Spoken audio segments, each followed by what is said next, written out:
welcome to my channel, Homeschool with Anya. This is me, Anya, and this is Penguino. Today I'm going to be reading The Woman Who Outshone the Sun from a poem by Alejandro Cruz Martinez. Pictures by Fernando Oliveira.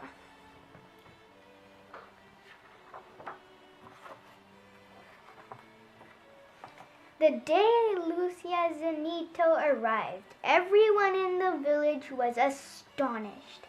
No one knew where she came from, yet they all knew that she was amazingly beautiful and that she brought thousands of dancing butterflies and brightly colored flowers on her skirts. She walked softly yet with quiet dignity, her long unbraided hair flowing behind her. A loyal iguana walked at her side. No one knew who she was, but they did know that nothing shone as brightly as Lucia Zenteno. Some people said that Lucia Zenteno outshone the sun. Others said that her glorious hair seemed to block out the light. Everyone felt a little afraid of someone so wonderful and yet so strange. There used to be a river that ran by the town, almost the same river that runs by there now. And people said that when Lucia Zenteno went there to bathe, the river fell in love with her. The water rose from its bed and began to flow through her shining black hair. When Lucia finished bathing, she would sit by the river and comb out her hair with a comb made out of the wood from the miquash tree. And when she did, the water, the fishes, and the otters would flow out of her hair and return to the river once more. The old people of the village said that although Lucia was different from them, she should be honored and treated with respect. She understood the ways of nature, they said. But some people did not listen to the elders. They were afraid of Lucia's powers, which they did not understand, and so they refused to answer Lucia's greetings or offer their friendship. They called her cruel names and spied on her day and night. Lucia did not return the meanness of the people. She kept to herself and continued to walk with her head held high. Her quiet dignity angered some of the people. They whispered that Lucia must be trying to harm them. People became more afraid of Lucia, and so they treated her more cruelly. Finally, they drove her from the village.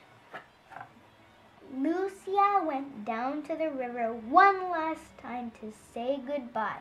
As always, the water rose to greet her and began to flow through her glorious hair. But this time, when she tried to comb the river out of her hair, the river would not leave her. And so, when Lucia Zenteno left the village, the river and the fishes and the otters went with her, leaving only a dry, winding riverbed, a serpent of sand, where the water had been. Everyone saw that Lucia Zenteno was leaving, and that the river, the fishes, and the otters were leaving with her. The people were filled with despair. They had never imagined that their beautiful river would ever leave them, no matter what they did. Where once there had been green trees and cool breezes, now no more rain fell, no birds sang, and no otters played. The people and their animals suffered from thirst. People began to understand as never before how much the river, the fishes, and the otters even the birds and trees, and meant to the village. They began to understand how much the river had loved Lucy Zenteno. The elders said that everyone must search for Lucia and beg her forgiveness. Some people did not want to. They were too afraid. But when the drought continued, everyone finally agreed to follow the elders' advice. And so the whole village set out in search of Lucia. After many days of walking, the people found the iguana cave where Lucia had gone to seek refuge. Lucia was waiting for them, but they could not see her face. She had turned her back to the people. At first, no one dared to say a word. Then two children called out, "Lucia, we have come to ask your forgiveness. Please have mercy on us and return our river." Lucia Zenteno turned and looked at the people. She saw their frightened and tired faces, and she felt compassion for them. At last she spoke. "I will ask the river to return to you," she said. "But just as the river gives water to all who are thirsty, no matter who they are, so you must learn to treat everyone with kindness, even those who seem different from them." The people remembered how they had treated Lucia, and they hung their heads in shame. Seeing that the people were truly sorry for what they had done, Lucia returned with them to the village and began to comb out her hair. She combed out the water, she combed out the fishes, she combed out the otters, and she kept on combing until the river had returned once more to where it belonged. The people were overjoyed to have their river again. They poured water over themselves and over their animals.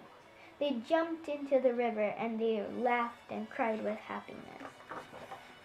In all the excitement, no one noticed at first that Lucia had disappeared again. When the children asked the elders where she had gone, the elders replied that Lucia had not really left them.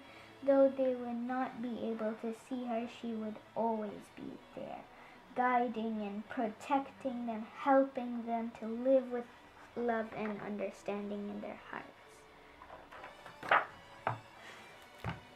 This lyrical and moving story from ancient Mexico tells of a beautiful woman who arrives in a mountain village with an iguana at her side, her hair so glorious it outshines the sun. The end. Bye. See you later.